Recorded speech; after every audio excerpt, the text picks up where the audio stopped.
வணக்கம். பாதையை காட்டியோர் எவராயினும் அவர்கள் ஒரு தெய்வத்தின் வடிவமே. சித்தர் பெருமக்களுக்கு என்றென்றும் என் மன வணக்கங்கள். இப்போது அந்த சித்தர்களுக்குள் அதீத சக்தியையும் தாய்மையின் கருணையையும் உடையவராக திகழ்ந்த ஒரு அதிசய ஆன்மாவின் வாழ்க்கையை நாம் காணப்போகிறோம். கன்னியாகுமரியின் கடல் அழியாத கதை அது. மாய வாழ்க்கை வாழ்ந்ததால் மாயம்மா என்று அழைக்கப்பட்ட தேவி மாயம்மாவின் கதை அது. தேவி மாயம்மா கன்னியாகுமரி மாவட்டத்தில் வாழ்ந்து சேலத்தில் ஜீவசமாதி அடைந்த ஒரு மகான். கன்னியாகுமரியின் ஒளிவிளக்கு. மனித வடிவில் வந்த தெய்வீக சக்தி அவள். மௌனத்தையே மொழியாக கொண்ட அவளது வாழ்க்கையோ சாதாரண கண்களுக்கு புலப்படாத இரகசியங்கள் பல நிறைந்தது. யார் அவள்? எங்கிருந்து வந்தாள்? ஏன் இந்த மௌனம்? பாரத தேசத்தின் தென்கோடியில் முக்கடல் சங்கமிக்கும் புண்ணிய பூமியான கன்னியாகுமரியில் ஒரு தெய்வீக பெண்மணி திடீரென தோன்றினார். அவரது பூர்வீகம், பிறப்பு, பெயர், பெற்றோர் போன்ற எந்த விவரமும் யாருக்கும் தெரிந்திருக்கவில்லை. அவர் வடநாட்டிலிருந்து வந்தவர் என்றும் காசியிலும் இமயத்திலும் பல ஆண்டுகள் தவம் செய்தவர் என்றும் செவிவழி செய்திகள் கூறுகின்றன. எப்போதும் கலைந்த தலை, எளிய உடை, ஆனால் முகத்தில் ஒரு அசாத்திய தெய்வீக பிரகாசத்துடன் அவர் கன்னியாகுமரி கடற்கரையை வலம் வந்தார். பெரும்பாலும் மௌன யோகினியாகவே இருந்தார். எப்போதாவது சில வார்த்தைகள் பேசுவார். அதுவும் ஹிந்தியிலோ அல்லது பிறரால் புரிந்து கொள்ள முடியாத மொழியிலோ இருக்கும். சில சமயங்களில் சைகைகள் மூலமாகவும் பக்தர்களுடன் உரையாடுவதுண்டு. கடலில் திடீரென தோன்றுவதும் மாயமாக மறைவதும் மீண்டும் தோன்றுவதுமாக இருந்ததால் கன்னியாகுமரி மக்கள் அவரை மாயம்மா என்று அன்புடன் அழைத்தனர். ஆரம்பத்தில் மக்கள் அவரை ஒரு சாதாரண யாசகராகவே கருதினார்கள்.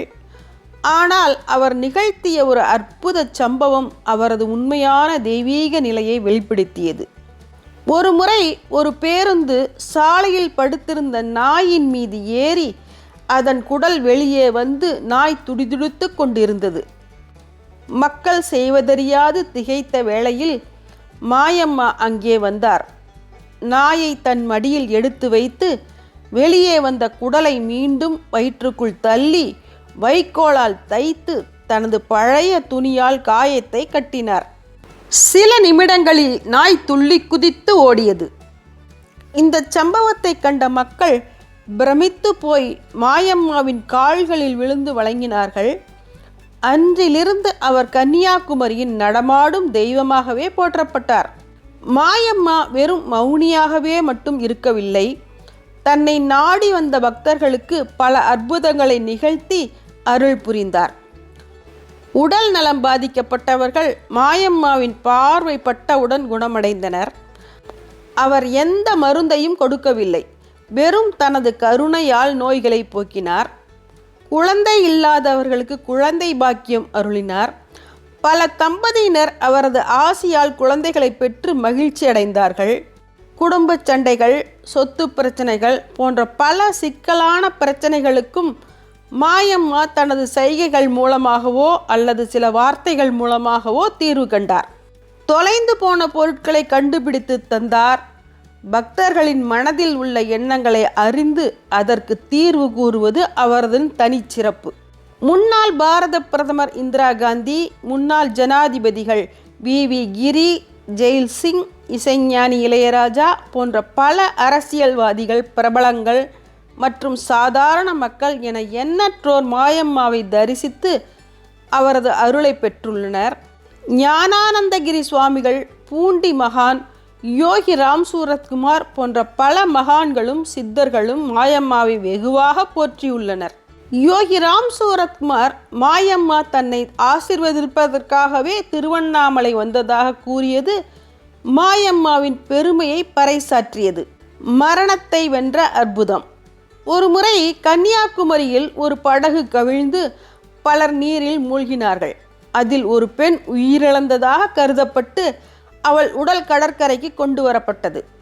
மாயம்மா அங்கு வந்து அந்த பெண்ணின் உடலின் மீது தன் கைகளை வைத்தார். சில கணங்களில் அந்த பெண் உயிர் பெற்று எழுந்தாள்.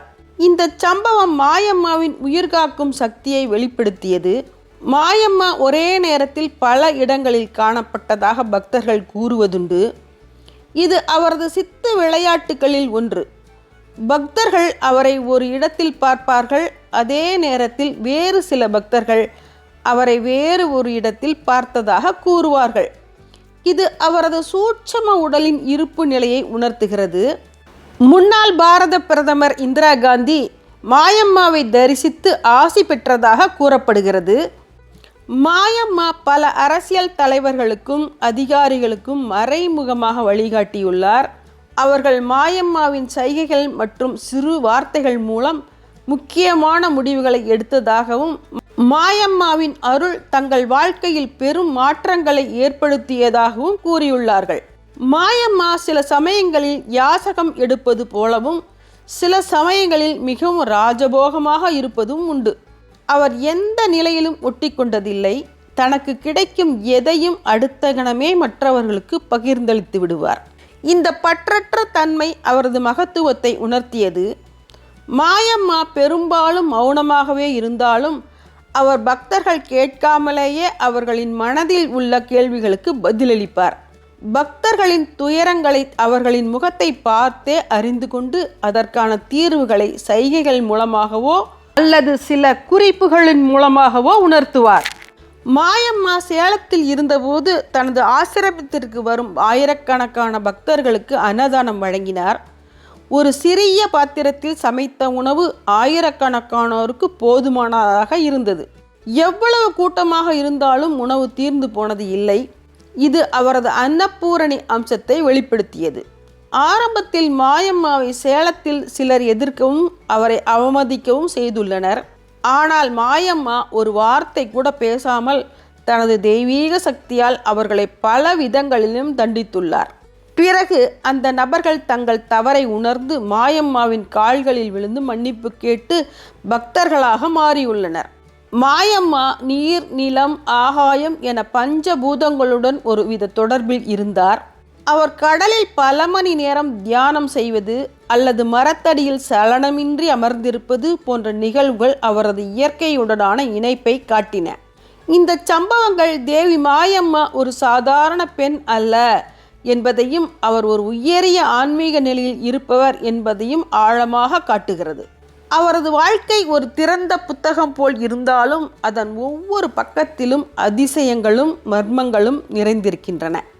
தேவி மாயம்மாவின் சரியான வயது பற்றி துல்லியமான தகவல் இல்லை. அவரது பிறப்பு பற்றிய விவரங்கள் அறியப்படவில்லை. இருப்பினும் பூண்டி சுவாமிகள் அவரது வயது 470 முதல் 485 ஆண்டுகள் என கூறியதாகவும், ஆன்மீக குருமார்கள் அவர் 300 ஆண்டுகளை கடந்தவர் என்றே பொதுவாக நம்பியதாகவும் தகவல்கள் உள்ளன. அவர் பிப்ரவரி மாதம் 9ஆம் தேதி 1992 வருடம் ஜீவசமாதி அடைந்தார். மாயம்மா பெரும்பாலும் மௌன விரதத்தையே கடைபிடித்தார். அவர் அதிகம் பேசுவதில்லை. ஆனாலும் அவரது மௌனத்திலேயே ஒரு சக்தி இருந்தது. பக்தர்கள் அவரது அருகில் அமர்ந்தாலே ஒருவித அமைதியையும் தெய்வீக உணர்வையும் பெற்றனர். அவர் பேசும் சில வார்த்தைகளும் சைகைகளும் ஆழமான அர்த்தங்களை கொண்டதாக இருக்கும். அவரது மௌனமே ஒரு போதனையாக அமைந்தது. மாயம்மா விலங்குகள் மீதும் மிகுந்த அன்பு கொண்டிருந்தார். குறிப்பாக அவர் எங்கு சென்றாலும் ஒரு சிறிய நாய்க்கூட்டம் அவரை பின்தொடர்ந்தது. அவர் அந்த நாய்களுக்கும் பக்தர்களுக்கும் சமமாக உணவு அளிப்பார். இது அவர் அனைத்து உயிரினங்களையும் சமமாக பார்த்தார் என்பதையும் அவரது கருணையையும் எடுத்துக்காட்டுகிறது. நாய்களை காளி தேவியை சுற்றி நடனமாடும் கால பைரவர்களாக பக்தர்கள் கருதினார்கள்.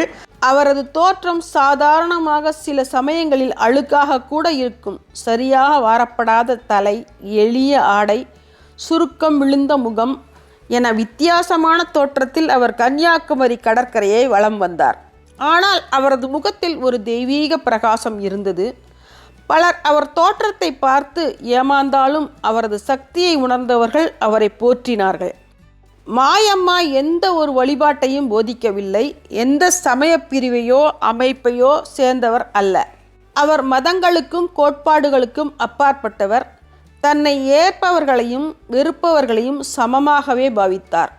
உயர்ந்தவர், தாழ்ந்தவர், பணக்காரர், ஏழை, மனிதன், விலங்கு என எந்த பாகுபாடும் இல்லாமல் அனைவரையும் சமமாக பாவித்தார். இது அவரது எளிமையையும் உலகளாவிய அன்பையும் காட்டுகிறது.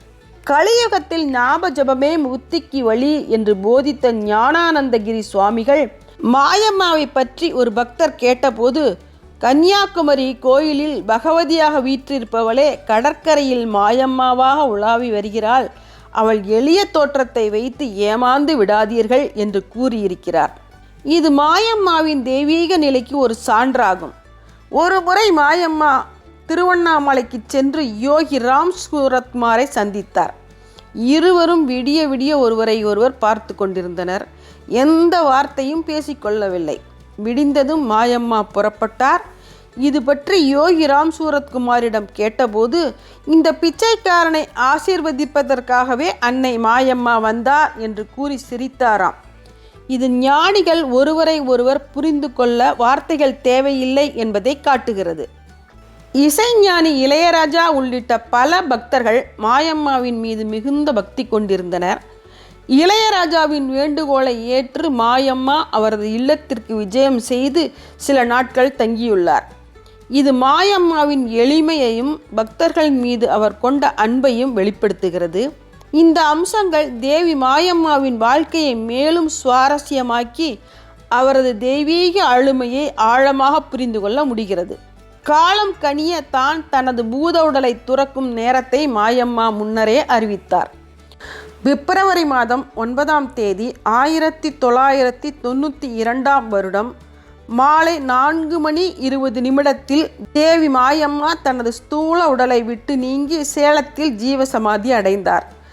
அவரது சீடரான ஸ்ரீ ராஜேந்திரன் அந்த இடத்திலேயே அவருக்கு ஒரு அழகிய ஜீவசமாதி கோவிலையும் எழுப்பினார்.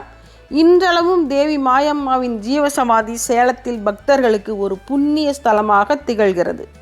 ஆண்டுதோறும் பிப்ரவரி 9 அன்று அவரது குருபூஜை விழா மிகச் சிறப்பாக கொண்டாடப்படுகிறது. ஆயிரக்கணக்கான பக்தர்கள் உலகின் பல பாகங்களில் இருந்தும் வந்து மாயம்மாவின் ஜீவ சமாதியை தரிசித்து தங்கள் குறைகளை நீக்கிக் கொள்கின்றனர். இன்றும் மாயம்மா தனது ஜீவ சமாதியிலிருந்து பக்தர்களுக்கு அருள் பாலித்து அற்புதங்களை நிகழ்த்தி வருவதாக பல பக்தர்கள் கூறுகின்றனர். கன்னியாகுமரியில் அவர் வாழ்ந்த இடத்திலும் ஒரு சிறிய கோவில் எழுப்பப்பட்டு அவர் இன்றும் வணங்கப்படுகிறார்.